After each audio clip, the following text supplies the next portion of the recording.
प्रेरणास्पद कथाएं YouTube channel पर मैं धनंजय जैन आप सभी का हार्दिक स्वागत करता हूं। दोस्तों, एक पढ़ा लिखा सुशिक्षित बेरोजगार नौकरी की तलाश में दर दर भटक रहा था, पर उसे सफलता प्राप्त नहीं हुई। परेशान हो गया। जब भी इंटरव्यू देने का समय आता तैयार होके जाता, पर रिजल्ट 0। दुखी हो गया, हताश हो गया, निराश हो गया। क्या करूं, क्या नहीं करूं। डिग्री हाथ में होते हुए भी उसे साधारण सी नौकरी नहीं मिल पा रही थी। आखिर दुखी मन से भगवान से प्रार्थना करने लगा कि हे प्रभु, अब आप ही मेरी कोई मदद कीजिए। अब जीना दूभर हो चुका है। एक दिन फिर से उसे इंटरव्यू के लिए जाना था, पर पास में सिर्फ 10 रुपए थे और दूसरे शहर में जाने के लिए कम से कम उसे 200 रुपए लगने वाले थे। जाने के 100 रुपए और आने के 100 रुपए। फिर भी हिम्मत की, चलो कोई ना कोई तो मददगार मिल जाएगा। तैयार हुआ, पड़ोसी से प्रेस लेके आया। अपना जो इकलौता ड्रेस था उसका, इंटरव्यू के लिए जाने के लिए उस ड्रेस को उसने प्रेस की, परिधान धारण किए और निकल पड़ा। किसी से लिफ्ट ली, कभी पैदल चला। इस तरह से वो बस स्टैंड पर पहुंचता है। बस आने में अभी काफी समय था, पर जेब में पैसे नहीं होने की वजह से फिर से वो निराश हो गया था कि अब कौन मददगार मिलेगा। यहां कोई जान पहचान वाला भी नहीं आ रहा है जिससे कि मैं मदद की गुहार कर सकूं। दुखी होकर बाजू में ही जो मंदिर था, उस मंदिर में दर्शन किए और बाहर आकर बैठ गया सीढ़ियों पे। पड़ोस में ही एक फकीर, एक भिखारी भीख मांग रहा था। उसके कटोरे में जो पैसे थे ना, चिल्लर, इसकी जेब से और इसके बैंक अकाउंट से कई गुना ज्यादा थे। इसे तरस आ रहा था अपने आप पर।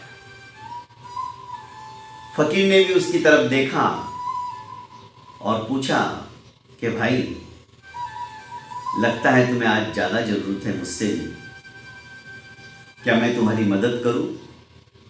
आश्चर्यचकित होकर उस युवक ने उस फकीर की तरफ देखा और कहा कि तुम मेरी क्या मदद करोगे, तुम तो खुद ही मांग कर खाते हो।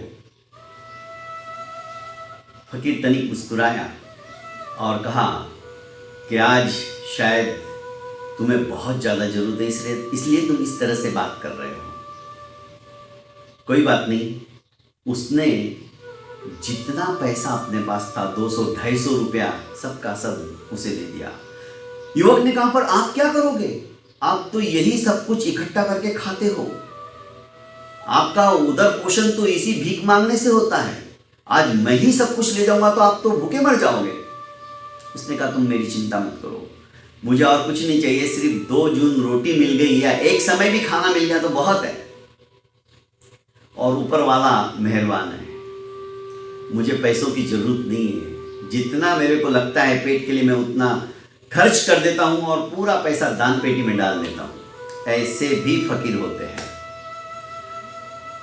उसे बड़ा आश्चर्य हुआ। उसने सिर्फ 200 रुपए लिए और बाकी के पैसे फकीर के कटोरे में डाल दिए। ज्यादा नहीं थे और वहां से चल दिया। बस का समय हो चुका था। पहुंचा दूसरे शहर, इंटरव्यू दिया। इंटरव्यू में वो सफल हो गया।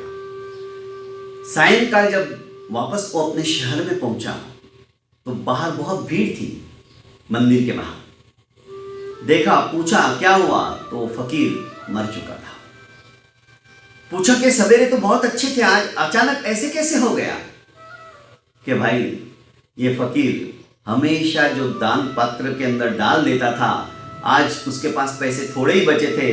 खाने के लिए उसने कुछ भी नहीं मंगाया और वो डायबिटीज था। उसने दवाई भी नहीं ली, इंसुलिन भी नहीं लिया। फलस्वरूप परमपिता परमेश्वर का प्यारा हो गया।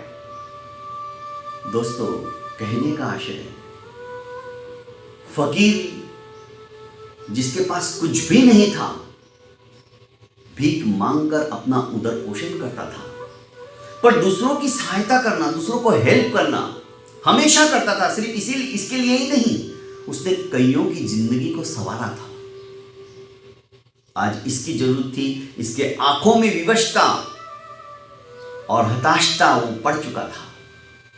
उसने कहा, आज यदि इसकी मैं मदद नहीं करूंगा तो शायद हो सकता है इसका जीवन खराब हो जाएगा। भगवान ही मुझे प्रेरित कर रहा है कि मैं इसे कुछ करूं, इसे कुछ मदद दूं। और वही हुआ। किसी ने कहा कि अच्छा हुआ धरती का बोझ कम हुआ है, फकीर मर गया। पर वो जानता था ये धरती का बोझ नहीं, ये तो साक्षात भगवान था, क्योंकि इसी ने मेरी जिंदगी को संवारा है। आज मेरे पास यदि पैसे नहीं होते तो शायद मैं इस इंटरव्यू तक पहुंच ही नहीं पाता और मुझे नौकरी नहीं मिल पाती, और जिंदगी भर मैं इसी तरह से दर दर की ठोकरें खाते रहता। युवक आंखों में आंसुओं लेकर उस फकीर को आदरांजलि देते हुए कहने लगा कि हे प्रभु, उन्हें सद्गति दो। ऐसे इंसान यदि इस धरा के ऊपर हो जाए तो शायद कोई भी भूखा ना रहे। बहुत बहुत धन्यवाद।